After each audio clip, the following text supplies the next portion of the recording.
একজন স্ত্রী কখনোই প্রিয় নারী হতে পারে না।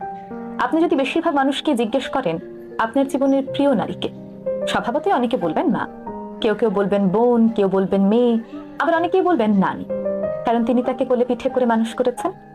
কিন্তু আমি ভীষণ অবাক হই, এমন একজন মানুষ নেই যিনি বলবেন আমার জীবনের প্রিয় নারী আমার স্ত্রী।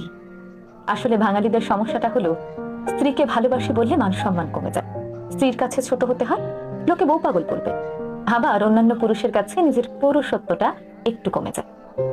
আচ্ছা, এমন একজন পুরুষও কি নেই যার অসুস্থতার সময় তার স্ত্রী হাসপাতালের বেডের পাশে নির্ঘুম রাত কাটিয়েছে, কিংবা বাবার বাড়ির বিলাসবহুল বাড়ি ছেড়ে একসাথে জীবন যুদ্ধটা করবে বলে অল্প বেতনের ছেলেটার হাত ধরে বাড়ি ছেড়েছে? শ্বশুর বাড়ির ঝাল তরকারি খেতে না পারলেও বাবার বাড়ি থেকে ফোন এলে ঠিকই বলেছে আমি খুব ভালো আছি।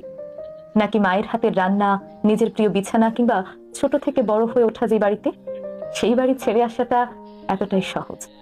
তাই একজন বউ কখনো প্রিয় নারী হতে পারে না, তার সেই যোগ্যতাই নেই।